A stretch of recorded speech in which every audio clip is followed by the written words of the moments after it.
Hello once again, Pokepeeps. Today I'm bringing you some Retro Cup battles. So the Retro Cup is a lot of fun because it is excluding any of the Dark, Steel, and Fairy type Pokemon. So yeah, no Charmers, that's wonderful. Always appreciate a league without Charmers. But since the Dark type isn't around, the Ghost type has been very strong. So the following team is including two Ghost types, but they wouldn't be the star of this show. The star will be at the end of this lineup. Let's get into it. The first Pokemon that you all should be familiar with if you are subscribed to me is Jellicent. Jellicent is a wonderfully bulky Pokemon that is really good at debuffing your opponent with shield bait bubble beams. I've had a Jellicent in a lot of my Great League videos. Go ahead and check those out. In all of those videos, Jellicent has mostly been used as a lead Pokemon. And here my Jellicent isn't a lead Pokemon, it's more of a safe switch. My lead Pokemon is the next one, a Froslass. Yes, this Froslass is only about 70% for Great League, with a 715-4 stat spread. But Froslass is like a key player in Retro Cup. You see a lot of Froslasses. The Powder Snow Avalanche Shadow Ball combo is super quick to charge. The reason why you don't see Froslass in out of Retro Cup is because of the Steel type. No Steel types around, Froslass is reigning supreme all of a sudden. So the last Pokemon I am using in the Retro Cup is the one I'm leading with, a Shadow Machamp. Now, when ghosts are running rampant, why would I be running a Shadow Machamp? Well, people are trying to counter those ghosts with Lick Snorlax or Shadow Claw Zangoose. If I can lock in a Snorlax or a Zangoose with Shadow Machamp, that's pretty much a free KO for me. They aren't going to last very long whatsoever on a Shadow Machamp. It's running that classic counter cross-chop rock slide moveset. I have a fantastic IV for it at 98%. I did try the Shadow Machamp as not a lead. By the way, these are all battles from my Twitch channel. Go ahead and check out the Twitch channel. And it just worked much better as a lead, because a lot of people are expecting Froslass, even as a lead, so they will send in a Froslass counter. So I sent out a counter being the Shadow Machamp. So let's get into these Retro Cup battles. First match of the night up against Gamu. And what do you know, they sent out a Shadow Snorlax. So you see that Snorlax was there, so it could counter a Froslass, but I had a Machamp, so they got right out of there. So I'm going to use a Rock Slide on this Jellicent. It'll be causing only neutral damage, but a pretty good amount of neutral damage. Yeah, it took out half the Jellicent's health. I now decide to send out my Jellicent. So we are both doing super effective damage. Are they bluffing me? They were not. I really thought they were going to Bubble Beam bluff me there, so I did not shield. That was my mistake. As you can see there, I was trying to fire the Shadow Ball, but it did not fire. I guess we CMP tied, and they got to their Shadow Ball first, and I was annihilated. So there goes the Jellicent. I send out back the Machamp, trying to counter it down before it gets to a move. I am successful. So who else do you guys? They're probably not going to send out the Snorlax. There is their Froslass. So yeah, they would need to shield this. A Rock Slide will probably KO a Froslass, being weak to it, being an Ice type. So there was the shield, trying to get to that second one, send out my Froslass, because I was hoping that they were going to go into an Avalanche, I was going to catch it, but I unfortunately do not. So they do fire the Shadow Ball, I give it a shield. They have not swapped out, so that's interesting. So what happened there is they were trying to catch my Shadow Ball into the Snorlax.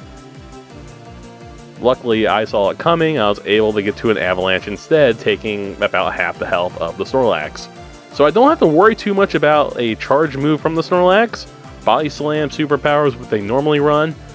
I did see one run Heavy Slam once. I don't think it's going to show up in this video, but Heavy Slam was definitely a good option for the Retro Cup. So they fire an Avalanche. I use the last of my shields. I'm going for the Shadow Ball. It either gets a KO or a shield.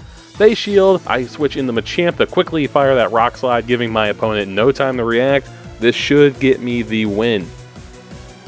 There we go, first win of the Retro Cup with a Shadow Machamp lead. Jumping into the second match, up against a Spinel. Alright, Spinel, what you got for me? A Deoxys lead.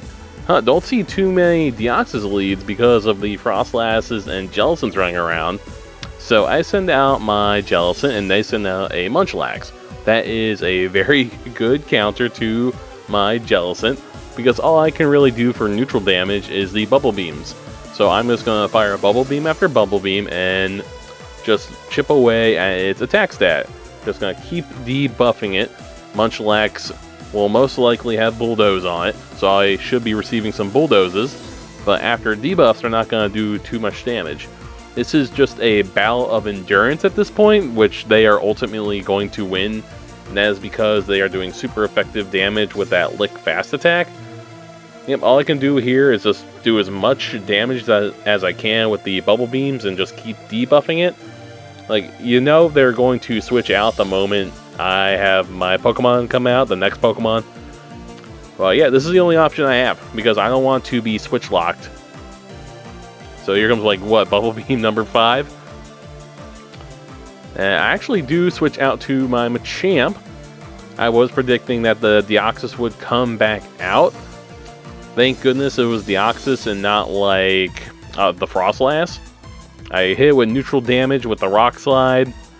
If I get to another Rock Slide, I can definitely KO this Deoxys, but I have to be careful of Psycho Boost. So here's my first shield. There's a Psycho Boost. I bet they're going to use Psycho Boost again. Psycho Boost does debuff you, so you just want to load them up and then fire them all at once. I get a shield off of them, hoping I can get to a Cross Chop. They're definitely in Cross Chop range. I use a shield.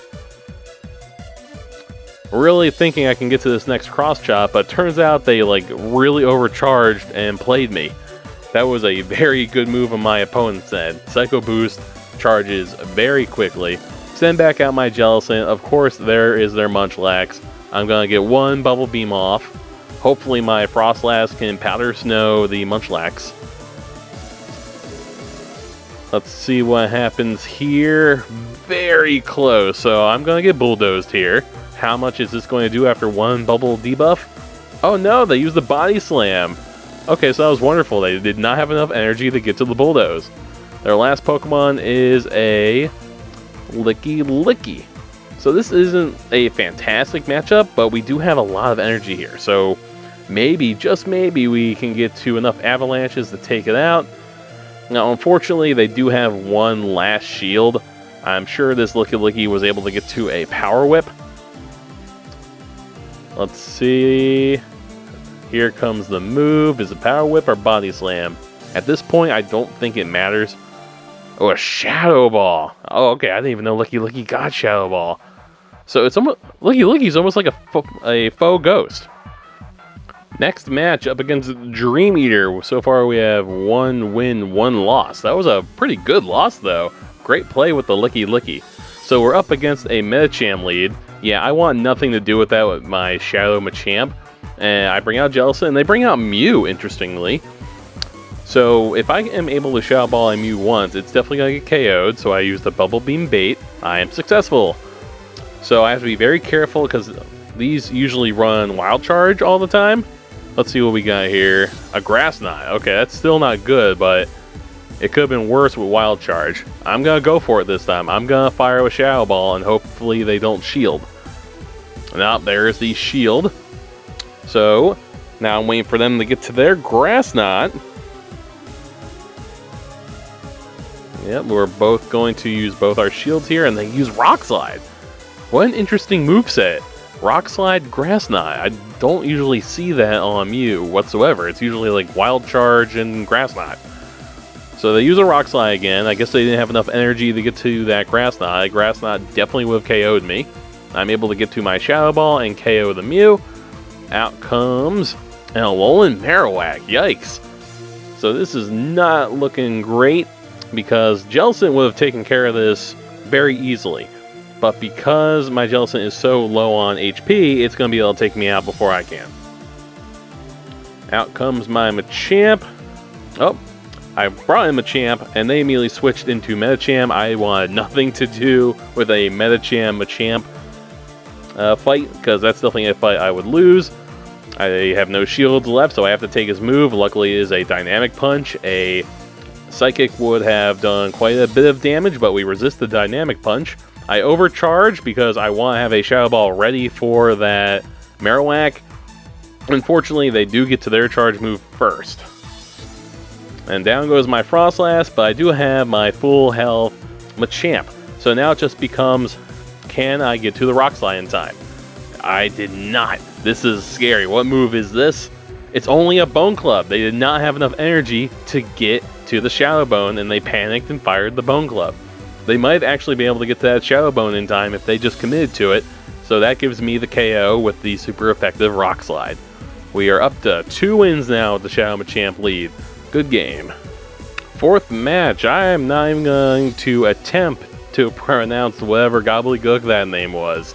So they are leading with a Kingdra. So that's a great lead right now because there's no charm users. But I am still doing neutral damage with my fighting type moves. So I'm going right into the cross chop. My counters are doing quite a bit of damage. Yep. So I do have 1 shield. I am burning 1 of mine as well. They fire the Octazooka and they do get the attack debuff, so that stinks. So they actually do a fantastic switch here. They are getting my cross chop into that Altaria. Yeah, a cross chop, Shadow Pokemon or not, is not going to do much, but that means I am locking them into a Froslass. I would not do a safe switch Altaria in this league because there are Froslasses all over the place. Yeah, he does not even stick around. He takes the Avalanche. He knows he got KO'd. And now he has a Dragon there. So, like, yeah, I wouldn't have a safe swap Altaria in this league. And I also wouldn't have Altaria and Dragonair on the same team in this league. So I almost got a double KO there. I am using my shield because I feel like I can get to another Avalanche in time to KO this Dragonair. Let's see, let's see. Oh, I just barely make it. My Froslass was hanging on by a thread. But I am able to get to that Avalanche, which will absolutely KO this Dragonair. So they send out their Kingdra. I have a Jellicent. Yeah, the Kingdra is not going to be able to do anything to my Jellicent. Even if it were to get to an Outrage, it's not going to KO. So I am going to fire my Shadow Ball. This is definitely my game. And here I thought they were going to bow to the last mon, but they obviously have just closed their app. So that was a little bit of a rage quit from my opponent. So we're up to 3 wins, and we have 1 more match. Can we get to that 4th win? Last match up against the Roma Mama Beard? Cool name. Alright, so there is the Snorlax, which would have been expecting a Froslass. And this guy also has an Altaria safe swap. Once again, not a great thing to have in the Retro Cup. Because now it's stuck into my Froslass. I either get the shield or the KO. And they actually decide to shield. So I'm going to shield as well because I'm doing quad damage with these Powder Snows. I might even be able to Powder Snow this Altaria down before it gets to the next Sky Attack. It's getting very close. Oh, just 1 Powder Snow away. So I shield because I have so much energy. I don't want to waste it. Down goes the Altaria. They still have 1 shield, but I have an I have a Froslass with a bunch of energy. They sound like Talonflame, so that's not good at all. Hopefully I can get 1 more Avalanche out of this Froslass. Nope, there he goes. So I send out my Jellicent. So I'm most likely about to be Brave Birded. Yeah, I'm not going to enjoy that, but I should be able to hang on. Yeah, ouch. Does more than half damage, but now they are debuffed to defense, so they get out of there and they bring out their Snorlax. So that pretty much seals the deal right there. Now that Snorlax has been debuffed and it has a Shadow Machamp. I'm not really afraid of its charge moves, but I am going to cross chop it really quickly. That means I get to keep some energy so I can hopefully get to that Rock Slide before they get to a Brave Bird. And there is the Rock Slide giving us the 4th win. So yeah, Shadow Machamp has proven to be a counter for the counters. 4 wins with the Shadow Machamp lead. Awesome. Yeah, it wasn't working unless it was a lead for some reason. If I had Shadow Machamp like in the middle there, it just wasn't quite working out. But as a lead, it threatens the counters to the counters. So we got a Stunfisk encounter. That's pretty good. Always love the Stunfisk candy. Lots of Galarian Stunfisks love to run around in both leagues. Of course, not the Retro Cup, but in Normal, Great, and Ultra. But thank you for joining me tonight. If you enjoyed these matches, make sure to go check out my other matches. If you enjoyed the Jellicent there, I do have plenty of Jellicent videos in the Great and Ultra. I actually did make it to Legendary rank using a Jellicent lead. If you want to go check out that video, go give it a look-see. I'll include the link in the description. But thank you again for joining me tonight. Go check out my Twitch channel. All these battles were on the Twitch live stream. But as always, trainers, happy hunting.